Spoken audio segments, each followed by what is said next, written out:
जाते आणि इकडे येऊन बसते.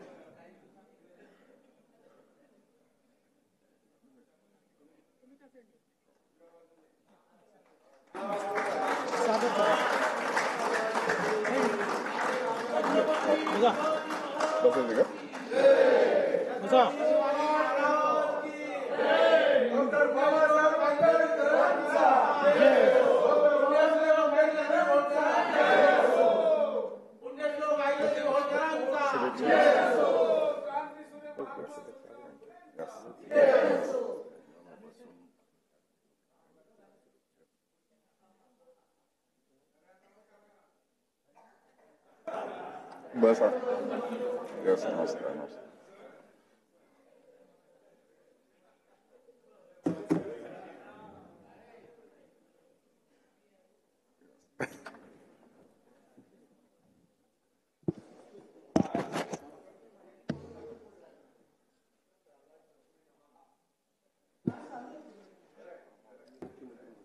माननीय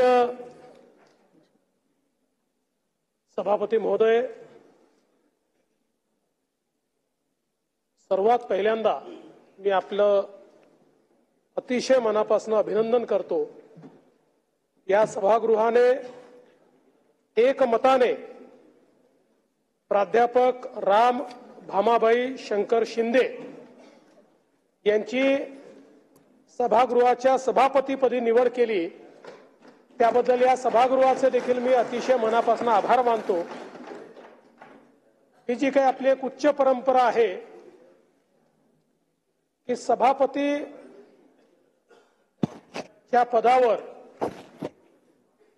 जरी नियमात निवडणूक असली तरी शक्यतोवर सर्वांनी एकमताने सभापतीची निवड करावी.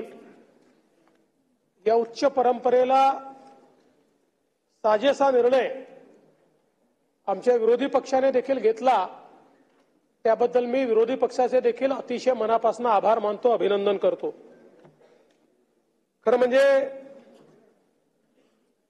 प्राध्यापक राम शिंदे हे सर आहेत, त्यामुळे क्लास कसा चालवायचा याची त्यांना निश्चितपणे सवय देखील आहे. यापूर्वी प्राध्यापक नासर फरांदे एक सर होते की ज्यांनी क्लास योग्य प्रकारे चालवला. रामराजे वकीलही होते आणि प्रोफेसरही होते आणि मला विश्वास आहे की आपण तसंच अतिशय शिस्तीनं पण संवेदनशीलतेनं या सभागृहाचा कारभार चालवाल याबद्दल माझ्या मनामध्ये कुठलीही शंका नाही. खरं म्हणजे सभापती महोदय, शिक्षक म्हणजे ज्ञानाची अखंडपणे प्रज्वलित केलेली ज्योत असं आपण मानतो आणि म्हणून शिक्षक हा जन्मभर शिक्षक असतो. तो शिकतही असतो आणि तो शिकवतही असतो आणि म्हणून मला हा विश्वास आहे की या पदावर बसल्यानंतर आपण अनेक गोष्टी या सभागृहातनं ग्रहण कराल आणि आपल्या मुखातनं अनेक गोष्टी या सभागृहाने आणि पुढच्या अनेक वर्षापर्यंत समाजाने किंवा विधानमंडळाने ग्रहण करण्याच्या या त्या ठिकाणी बाहेर पडतील. चांगले पायंडे तयार करणं ही खरं म्हणजे पीठासीन अधिकाऱ्यांची एक मला असं वाटतं महत्वाची जबाबदारी असते. त्यामुळे ती तर आपण पार पाडालच, पण विशेषतः आम्ही सगळे बेशिस्त झाल्यानंतर आपण आम्हाला शिस्त लावाल हा विश्वास देखील मला या निमित्ताने आहे. खरं म्हणजे मी फरांदे सरांचं नाव घेतलं, त्यांच्यात आणि तुमच्यात एक साम्य असं आहे की तुमचा दोघांचाही संबंध अहिल्यानगरशी आहे आणि एक प्रकारे विचारांचे वारसदार म्हणून या ठिकाणी तुम्ही काम करता आहात आणि त्यासोबत याही गोष्टीचा मला आनंद आहे की पुण्यश्लोक अहिल्यादेवी होळकर यांच्या 300व्या जयंती वर्षाच्या या अत्यंत महत्वाच्या वर्षी अहिल्यादेवींच्या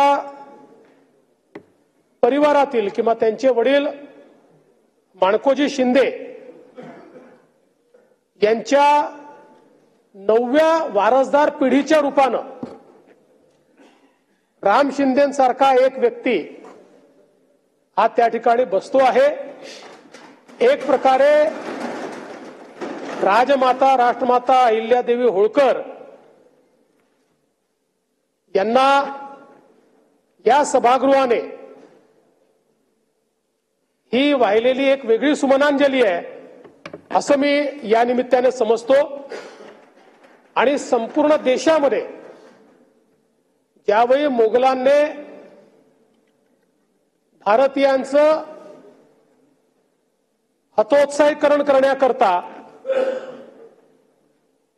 सर्व हिंदू मंदिरं ही नष्ट केली होती, त्यावेळी संपूर्ण देशातल्या हिंदू मंदिरांचं पुनर्निर्माण करणाऱ्या या अहिल्यादेवी होळकर होत्या।